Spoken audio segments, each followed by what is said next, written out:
Welcome to another episode of Self-Love for Everyday Superheroes. I am your host, Sacred Walker. So happy to have you here today. Today, we have a very special episode for you, and I'm so excited for what is in store. Before we get started, I want us to take a breath in. Oh, breathe in the love, exhale. Exhale the letdown or any lousy feeling that have been building up in our body. We were born to shine. So glad that you are here joining us, Love Nation. Let's go. And if you haven't done so already, go ahead and subscribe below. Make sure that you like and follow and share this with others who are exciting, amazing, everyday superheroes. So without further ado, we have a very special topic for you. Today, we're going to be talking about 5 health solutions every boss or heart-centered executive should keep this year without lack of clarity of direction of where to even start getting in the way, right? When we are creating these health resolutions as a everyday boss, everyday heart-centered executive, right? Sometimes just knowing even where to start or how to keep our momentum might get us stuck versus get us started towards success. So let's talk about how to get there. And today we have a very special guest with us, Stacy and Marcus Naugle, that I'm so excited to have joining us in a moment. Individuals and a power couple who are committed to striving and thriving with excellence without burning out. A fun fact about them is that they actually cook together every day. And as someone who loves to be loved on with food, love on others with and through food that is healthy and yet at the same time tastes good, who can appreciate that fun and beautiful fact about them? They are insatiable in their curiosity, adventurous, they're problem solvers, and they're tenacious because they are ones that what makes them everyday superheroes, they bring and face challenges in ways that make them unstoppable as leaders.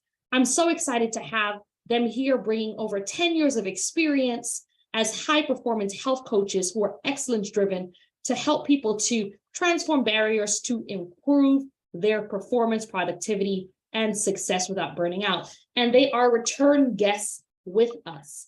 They are fellow healthcare providers, having focused in on acupuncture, Asian medicine, and finding strategies from the East to the West, such as the way that we do, which is so exciting. And they're currently now based in Ecuador, where they live in the Andes Mountains with their young sons. Their 2 young sons. So excited to have them coming aboard here today, being inspired. I'm getting tongue-tied because I'm so excited. Being inspired not only by the work that they do, but being inspired every day by making an impact. So excited to have them joining here today. So this show is for educational purposes. And if you are seeking deeper support, do reach out to our team where you will be matched with a coach who will be able to support you to continue to transform barriers to your well-being, deepen self-love so you can embody that leadership potential that you are born to bring into the world and launch that vision so that you can be able to shine in ways that are unstoppable. So excited for the ways that this collaborative conversation today is about to go. So once again, today's topic is so delicious. 5 ways that you can create health resolutions as a heart-centered executive, as an everyday boss, that you should keep this year without lack of clarity of direction getting in your way. Now remember that as we're talking today, these things touch into our past, they are bringing in generational well-being, and they help us to level up our future so that we can turn our pain into our superpower. And so as someone who has taken time to really every year, I remember growing up and feeling so excited about the possibilities of what the new year would hold. Christmas, for example, on the other side of it was something that wasn't celebrated that day, that morning. We actually didn't wrap gifts and unwrap them the first thing in the morning. We actually waited until the end of the day. We sang songs and we gave praise based on our faith practice. And we took time to connect and break bread and eat delicious Caribbean food together. And then at the end of the day, after we've taken time to experience the gratitude of connecting with one another, that's when we opened our gifts. And for me, New Year's resolutions are just like that. The new year comes, there's lots of excitement, time to connect. And then now on the other side, we not only want to talk about our resolutions, but we want to unpack our gifts and go ahead and say, let's go ahead and make those steps to put them into practice. The gift of our vision, right? The gift of our calling, the gift of trying something new, the gift of being able to reinvent ourselves, right? That can be like Christmas come, or Kwanzaa or Hanukkah or whatever you celebrate come all over again when we celebrate the new year. And so now that we're gearing up into this new month, sometimes those things can fall away. And we want to make sure that we can keep that momentum before feeling like, oh my gosh, where do I feel like I ended before I began. And so we want to make sure that we bring them into this conversation, because you landed here for a purpose, on purpose. And the same way that that little girl in me got so excited when it came to all the gifts that came before, the tangible gifts, today you're going to be getting so many gems along the way, and then a powerhouse closing today. So make sure you stay until the end. All right, so we're going to have them join us in a moment. So excited to have them on, and make sure you subscribe and like below. Thank you so much for being here, and we are gearing up and getting ready to have them join right now. Right, and as you can see, we have here today Stacy and Marcus Noggle, who are with us. I am so excited for you to be here today. Welcome to the show. Thank you, Sacred. It's such an honor to be with you again. Really is. It's lovely to see you. Lovely to see you too, and welcome. From what level of the equator are you? We're about 3 degrees south latitude. 3 degrees south latitudes. For those who know what that symbolizes and means, go ahead and take in the richness of what this international connection is doing today on the show, and you'll be able to connect with them below, and they're going to share some delicious treats about what's coming up. But for right now, make sure that since you're here on purpose, for a purpose, you stay until the end so you can get some of those sweet, sweet gems that they're about to share. So for right now, before we get started and we do a deep dive into our topic, let's start out first with getting a little personal, because we want to make sure that heart-centered executives who are moving from this place of being change makers from the heart can really know what it is that you had to overcome to be unstoppable.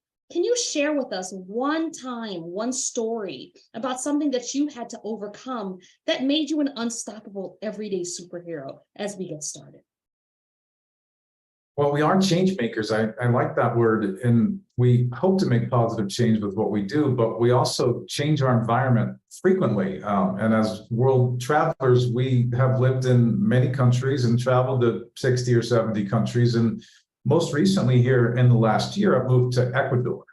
And I think like our move to Ecuador, and we've lived in Bali and England and around the world, when you move to a new place, there is the challenge of making order out of chaos. And we love that challenge. It's a fun challenge. It's a tiring challenge. If you're not energized and you're not, in a place where you're fully available and ready, it can be a very challenging situation. But thankfully for us, who like to be in peak physical condition, peak mental condition, peak condition overall, and having systems and establishing systems as soon as we get into the country. Where do we get our food?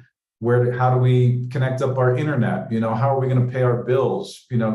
Things like making sure that you have your visa in order and you have all of your paperwork, if you will, that allows you to be in the country legally. All of those things are very important steps and very important things to have in place so that you have the peace of mind to then be available to move forward with whatever it is you're trying to accomplish in your work, within your family structure, and for us with 2 young boys as well, for homeschool too. And so we love that challenge. And thankfully, having done it enough and knowing kind of what works for us, we have systems that we can quickly establish and, in the span of weeks and sometimes months, depending on the government of the country and the legal things that you need to do, you can navigate that chaos and get yourself into a place of order where you have your foundation established and you're up and ready to go. Absolutely. And can you share something that you feel in that experience that made you realize, oh, this is new terrain, but we're resilient, we can handle it? As you were navigating things, I know I'm really hearing the full picture here. Is there a moment in time where you said, oh my goodness, all right, this is hard, but we got this? What have we done? We were talking recently about being masters of chaos. And, when you head out and you have an adventurous life, you're not doing the same thing every day. You never know what's going to happen. So just one short little story is we were moving from a small village of Vilcabamba to the city of Cuenca. And, we had our plan and we started early and everything was in order, but then the van broke down on the way here. And, it was high up in the mountains. It was beautiful, but we arrived hours later. It's after dark. We're in a new city, in a new place we've never been. And we're going, what are we going to feed our kids? Where are we going to find food, after dark at night in a new place? And anyway, so, that's just one example going, okay, let's go out. What's our plan? We're going to walk this way. Let's see what's in our neighborhood. Let's source our food and make some friends in our neighborhood and, start that first little route going down into a new community. So we took that potentially difficult situation and turned it into an opportunity to make a connection in our new community and feed our family. Absolutely. And that combination, who can't relate to that, who's tuning in now? The combination of making sure that you take something difficult and you make it work and have to feed the family. And I'm sure those who are tuning in now who can look below in the show notes, who are going to see that you are getting access to this high performance health e-cookbook. You're going to be getting some really amazing opportunities to tap into. If you want to do the combination of the two of those, how you can go ahead and show up that way with your family. But let's continue to dive in, because I'm sure there's lots of resilience here and also lots of joy that's come out of this journey, that you've been on with your two boys. And I'm so excited to have you. So, for those who are tuning in, if you are a frequenter of the show, you know that we are here providing educational information. We're making sure that we kind of help you lean in, open up, and we make sure that you kind of close out, but provide you some additional resources. And so you can see the show notes below. You can subscribe, you can like on how to connect with Stacy and Marcus Naugle. And at the very end, like I said, we're going to talk about some launches they have coming up, which are exciting. But I want to first talk about, the topic at hand, right? Now that we know that you are heart-centered, real people, right? We've seen you twice. We know that you have been navigating everyday life just like us. And, right, you have had moments where you had to start something new, right? And similar to a New Year's resolution, where you create this health goal and you say, oh my goodness gracious, I really want to go ahead and deep dive into it, but I don't know where to start. And I don't want to get that in my mindset where I actually say, you know what, I don't know where to start, so I actually don't start, which is oftentimes a misconception. Or I try it for a couple of days and I don't really have the tools like this high performance health e-cookbook to access, or some of the other programs you offer. So tell us as we get started, because we're going to be talking about some big stuff on the show. So if you're listening in, make sure that you take some notes, grab a pen and paper now. You can always rewatch this. You can always kind of carry this on the go. Describe to us a little bit about how you would say would be one tip that you would give if you're someone who is at the beginning journey of saying, I want to create a health regimen that works for me and my family through change. What is a tip that you would give to them? 1 to 3 tips you would give to them about how do I do that? What is the journey I should take to even get started? Well, I know that a lot of the people that follow you and listen to you, Sacred, are executives and professionals and people that are balancing this life and this work and have a lot of responsibility to make it all happen. And I think that if people take their skills from work and they apply them to their new health habits, they can repurpose some skills that they already possess. And that always makes things easier when we're repurposing things we're already good at.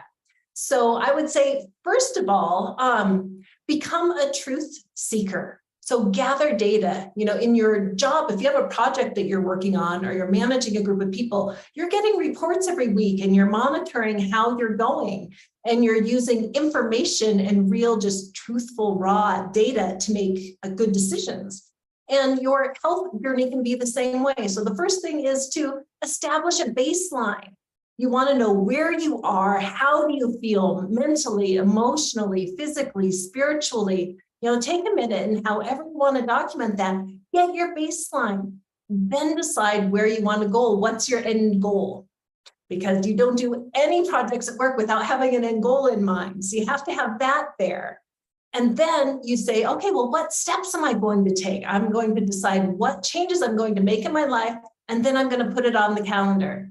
Because no work project moves forward if you don't put your appointments and your goals on the calendar to make sure you're getting it done and it's in those small bite-sized steps. And then you do your review. You do your weekly or daily check-ins and go, how am I doing? Is what I'm doing working? Do I need to pivot somewhere because I'm not getting towards my goals, or I'm not doing it, or I'm not getting the results that I want? So that review is so helpful. So I would say, number one, become a truth seeker, gather your data, pivot where you need to stay on track to achieve the goals that are most important to you. And I'd say most people when they're making their New Year's resolutions, they're looking through their spyglass and they're seeing that big, beautiful vision at the end, but they don't do the work to actually gather the data and make in the moment adjustments to stay on track. And I think inherent in what Stacy said too is you might have one big goal, like I need to get more fit. And that's a great goal, but that's a very broad goal too. It's not very specific. And so I think, again, when you think about what corporate life is like, or when you manage other people, or when you have very big projects, those projects are broken down into assignments for individuals, and you have responsibilities and tasks for each individual person. I think your personal goals need to be the same way. You can have a very big, grand vision for where you want to end up, but you also need to be able to break that down into smaller, tangible steps that you can implement easily, that have a measurable endpoint, so that you know when you've achieved that next step. And you can have that sense and that feeling, that emotional, gratification of having set something in front of you and actually then accomplished it. And putting those small steps and those small successes together, stringing them along like a string of pearls, all of a sudden you end up with a very beautiful thing at the end. And it helps pull you through along the way too. So a big vision is great, and it's very important to break that down into tangible steps that are achievable. Absolutely. And what I love about what you're sharing are the bites, right? Being able to have bites, being able to take those tangible steps. You're talking about transferable skills, right? Okay, the things that I do at work can actually be applied to my health, and being able to have the end goal. I grew up with a mom who was a teacher, and she oftentimes would write lesson plans where she would say, start with the end in mind and work backwards, right? It's like, what is it that you're calling in? And I think us as coaches, we can relate to that, right? That sense of like, what is it that you're calling in? What is that vision? The visionary leaders, tuning in right now going, oh my gosh, the vision feels so big, right? Being able to say, what is the thing that I want to reach for here? And then being able to work backwards. And this is where being in conversation with individuals like yourself, to be able to say, okay, I don't have to carry this alone. I don't have to create this roadmap on my own, right? I can connect and kind of gain support around it. So tell us about, foods. If we were to say that we're checking in and can you tell us a meal maybe that you've made for your family that you feel like has helped kind of feel like a small step, right? If I'm someone who's either brand new to either a high energy lifestyle or vegan diet, or maybe I'm brand new to healthy food actually tasting good, as we've talked about in episodes before. Yeah. Can you give an example of something that you have created for your own family, or you brought into conversations with those that you work with in your business that you feel has been helpful when they feel like, I just want something that I can do that is maybe quick, Or if it's not quick, but it's something that I can start with while I'm getting my momentum. Mhm. Yeah. Well, I think in the interest of full disclosure for those that are following along today that haven't maybe tuned in before, that we should share that we've eaten a vegan diet for 30 years. And so, Michael Pollan in The Omnivore's Dilemma in his book said, if I had to boil down everything as quickly and simply as possible, I would say eat food, not too much, mostly plants. And I think that when you look at the longest lived, healthiest lives around the planet in the blue zones that exist around planet Earth, and the National Geographic work that did in the 1970s and continues on to today, in those places they eat food, they eat not too much, and they eat mostly plants. And they also have community, and they have a sense of purpose and a reason to get up in the morning. They exercise, and there are other key success factors as well. But for us, we try to, at a minimum, have 5 different fruits and vegetables per day. And we're sophisticated at this and have been doing this for quite some time. And so usually we accomplish those 5 fruits and vegetables by breakfast. But I think when you're starting to look at your diet and how you can best provide a solid, energized foundation for you to accomplish the life of your dreams and the goals that you've set for yourself, some people oftentimes don't make food a priority in that. In fact, they oftentimes are trying to take away time from food preparation, food acquisition, in order to apply that time to other areas of their life where they're trying to push some work goals ahead or family goals ahead or all of them ahead at the same time. And if you're not putting the proper fuel into your body, there's no possible way you can have the proper level of energy to accomplish the things that you want to accomplish. So a very simple goal, I think, that we can all set is to have at least 5 servings of fruits and vegetables each day, and to eat across a rainbow of food. We don't want to just eat green food or just eat brown food. We want to eat across as many different colors as we possibly can. Well, why is that? It's actually kind of hard to eat blue food too, say blueberries, but there aren't too many blue foods. But if you eat across a broad range of fruits and vegetables, you're maximizing the nutritional value of what you're putting into your body. You're going to be more likely, let me say, to get the amino acids that you need, the vitamins that you need, the minerals that you need. And some of those things are harder to get now than they have been before, which is a whole nother topic. But a broad range of fruits and vegetables kind of mitigates you against the risk of having deficiencies in your diet. We all have deficiencies of some type, but that broad range, that plethora of options and trying to eat broadly, really, as opposed to deeply within, one particular category, can help, ensure that you're getting the proper nutrition. We also, in addition to 5 per day, should probably set a goal of trying to eat at least 15 per week, 15 different fruits and vegetables. And again, that's a pretty easy thing to do if you just consciously eat. And I think that, for example, yesterday, we have a wonderful service here called Gran Roca. It's an organic farm that delivers 3 massive bags of produce to our door every Monday for $20. It's a gift from God. And we supplement that with other fruits and vegetables that we find around here in the organic markets as well. But on Monday, we have a jam-packed, absolutely beautiful refrigerator. And so we then sit back and say, well, what are we going to make? And what's it going to be? And Stacy last night, or was it 2 nights ago, I think, made a vegetable soup what was in the soup, Stacy? Probably a dozen things. We had beet greens, the beet stems that were cut up. We had onions, garlic, and ginger. We had carrots, bell peppers, broccoli, and cauliflower. So I think, maybe more, but anyway, there were 9 different vegetables in that soup. And it was sort of like, we're putting in a bunch of new produce.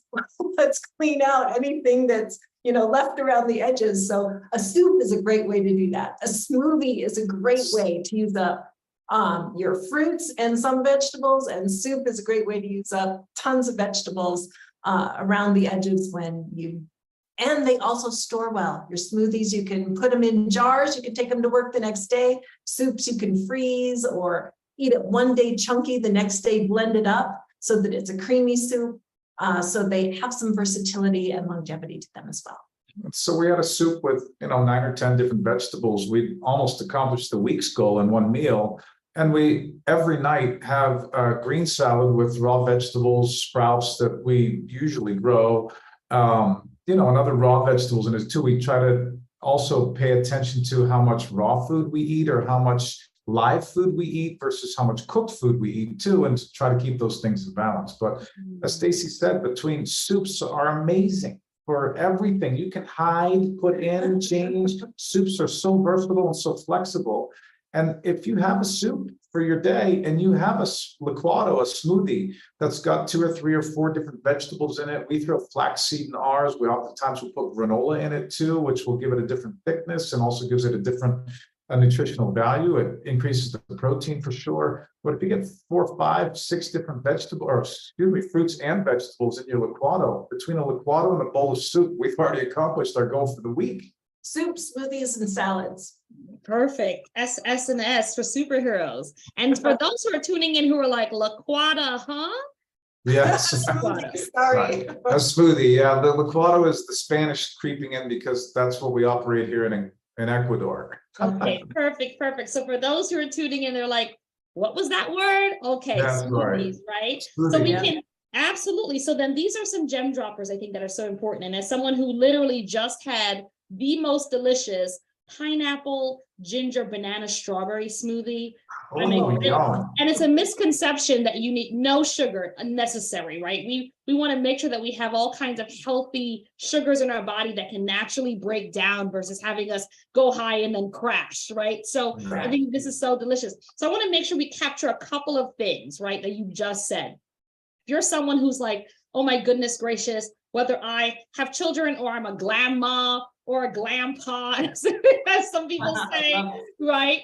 Yeah, you're feeling like I want to maybe start something new and I don't know where to even begin, right? Or maybe you started something and you want to keep the momentum, then having a soup that can store is so powerful. So remember that gem dropper, right? Number 1, have a soup and the soups can store. Number 2, being able to bring in smoothies. What ways can you have things that energize? On days that I literally just do smoothies for the entire day, I have something that I can take on the go, and I end up having so much more energy than otherwise, right? So being able to incorporate that second S and being able to incorporate a salad. Salads, I used to feel like I was allergic to salads. I'll be fully transparent with you. I felt like I used to call it rabbit food. Why would I ever just eat a salad? Because of what I was raised on. And then when I began to realize how many flavors you can create with a rich and delicious salad, and you can begin to add mixes that make it flavorful. For me, all of a sudden I said, oh my goodness gracious, spinach as a base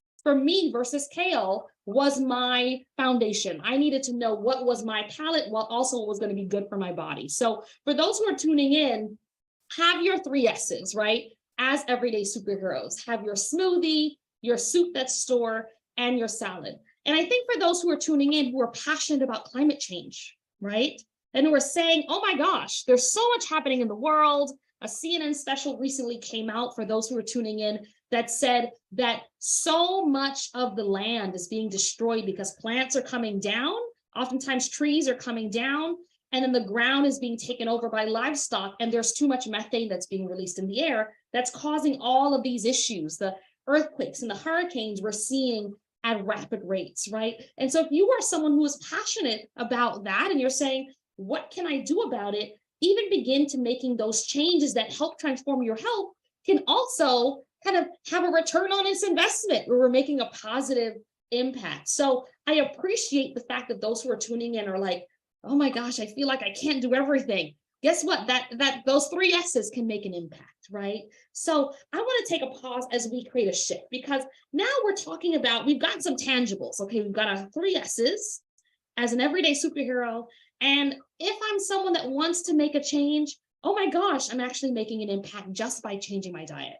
So tell us now, if I go, that sounds great, but I actually started and I couldn't keep up with it. Or I started, but it felt like I had a job after my job of me trying to keep up with things. Or my kids are so used to X that I couldn't possibly shift things into Y. How did you manage to get them to eat a salad? Whatever it is that is coming up.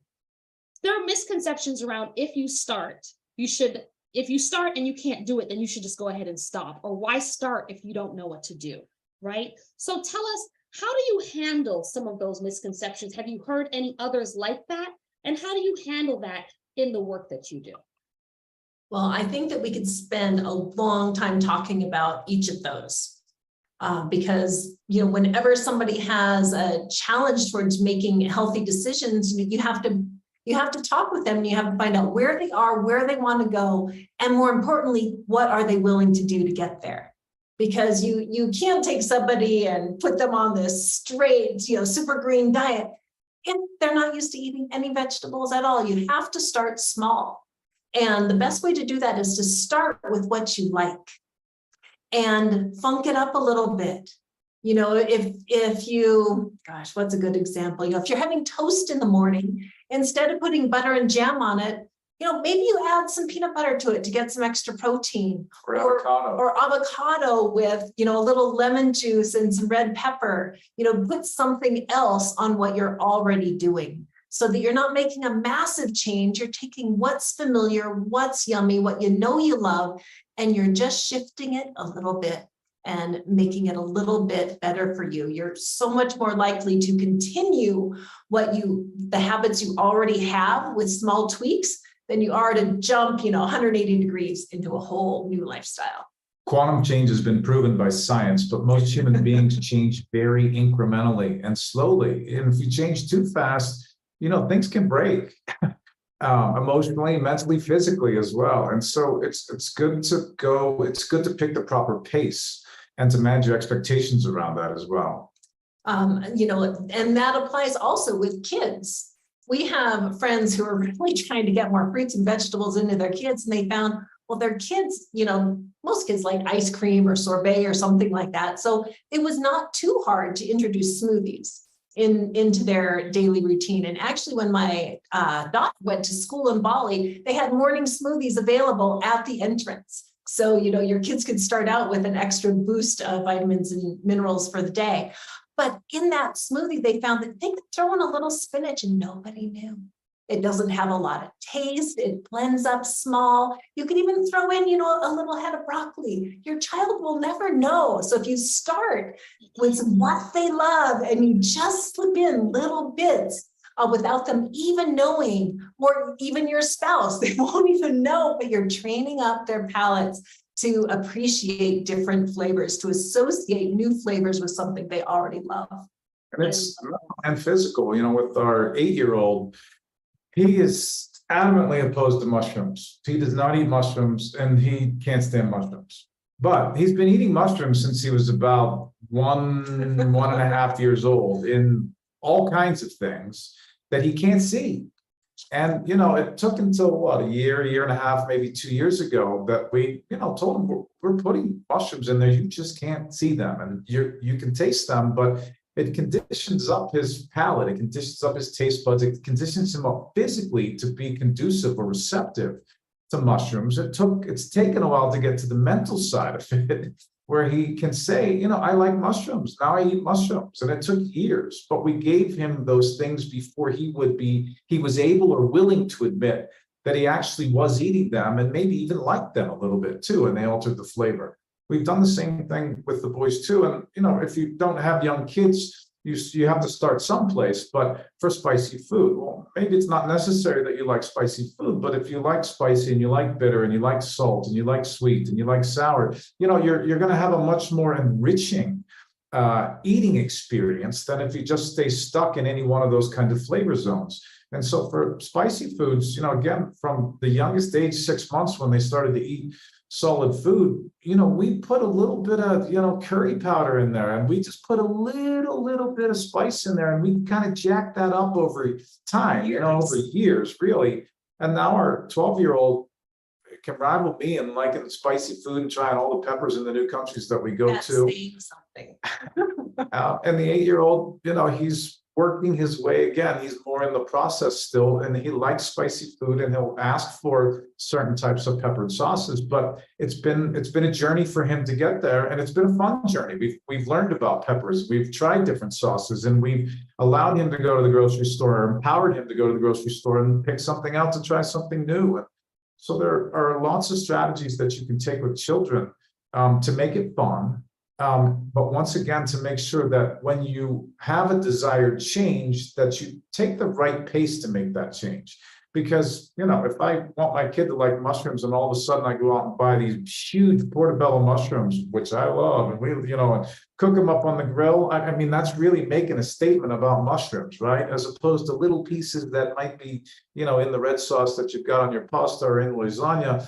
You know, you're introducing the flavor slowly over time, and your results might be more effective in that way as well.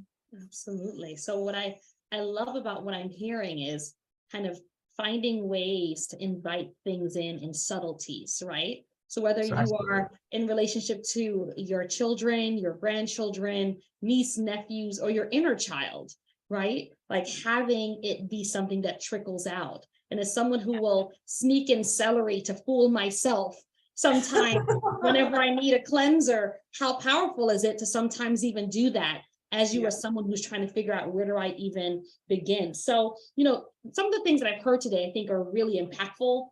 We have our 3 S's, we have our soups, right? Storing our soups, we have our salads, and we have our smoothies, and inviting in a smoothie to be as an alternative to being able to have ice cream or something like that, where we begin to invite in those kinds of connections with those we care about, including ourselves, right?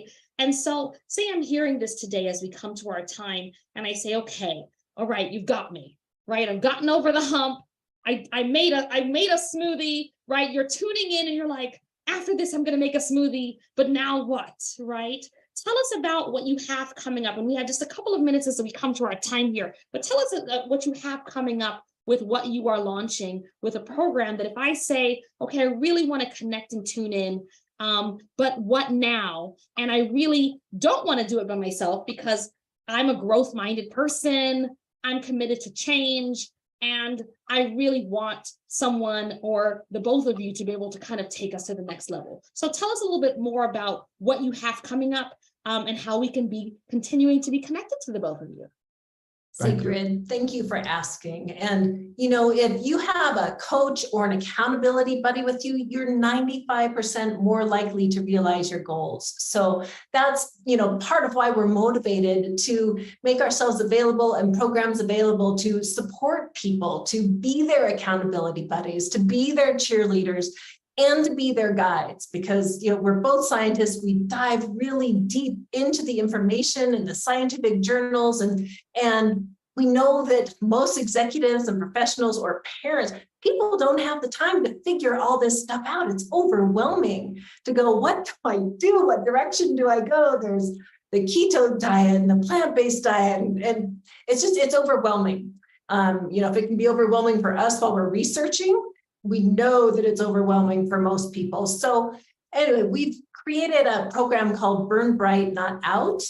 And it is a 12-week program for excellence-driven people, for those overachievers who maybe are spread a little too thin. They're kind of skating on that edge of burnout. And the last thing that you want to do when you are feeling passionate about your purpose in the world and making a big difference is to burn out and not be able to fulfill your purpose on the planet. And so this gives very potent health enhancements that you can do without spending a bunch of time.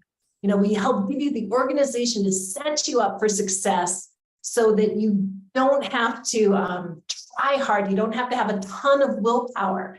As we talked about, you know, building on a food you like and tweaking it a little bit.